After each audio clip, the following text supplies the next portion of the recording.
Hello viewers, আসসালামু আলাইকুম। কেমন আছেন সবাই? আশা করি সবাই ভালো আছেন, আমিও ভালো আছি। এই শিয়ালদা স্টেশন, এখন বাজে 3:39। আমার গাড়ি আছে 4:05।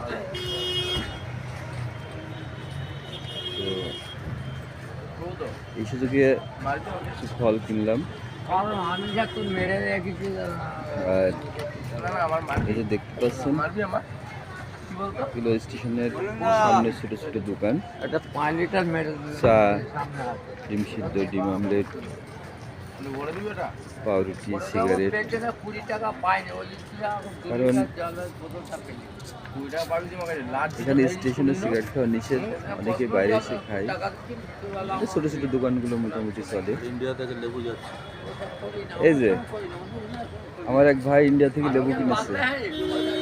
কত করে কিনলেন ভাই? 1.5 টাকা, ইন্ডিয়ান টাকা। 1.5 টাকা পিস। জি, আমার ভাই লেবু কিনেছে 1.5 টাকা পিস, যা আমার দেশে বর্তমানে এখন কমসে কম 70-80 টাকা হালি। 60 টাকা হলে। আমি কয়েকদিন আগে ফেসবুকে দেখলাম যে 70, 80, 90, 100 এরকম। তো দেখেন এদেশের মানুষের কত সহানুভূতি, সহমর্মিতা আছে এখানে। কিন্তু হিন্দুস্তান ক্ষীর খেজুর কিনলাম 100 টাকা কিলো, আঙুর কিনলাম 110 টাকা কিলো, খুব ভালোটা। এই প্রায় 2 ইঞ্চি 1.5 ইঞ্চি করে লম্বা। আর কমাগুলো তো 80-90 টাকা। বেদনা কিনলাম মাত্র 80 টাকা কিলো। আর ঢাকায় কত? ঢাকা এসে বেদনা 350-400 টাকা। 400 টাকা। তো এই অবস্থা আমাদের দেশের। আপনারা ইন্ডিয়ার সাথে তুলনা করে দেখেন, অনেকেই আছে যারা হটাও ইন্ডিয়া, ইন্ডিয়া বয়কট। কিন্তু এই দেশ থেকে যদি এইসব মাল না যায়, আমি চিনি কিনেছি 5 কিলো 46 টাকা কিলো। আরো কমে পেতেন। আমি বিগ বাজার থেকে নিয়েছি তো। আরো কমে, এখানে যদি হোলসেল মার্কেটে নিতেন আরো কমে পেতেন। তো 40 টাকা পেতেন।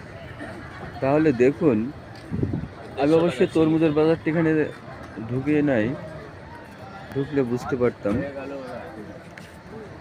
তো যাই হোক, ভাই এটা গোল্ড ভিউয়ার্স যারা আছেন, 10 টাকা। একটু আমার ভিডিওটা লাইক, শেয়ার, কমেন্ট করবেন।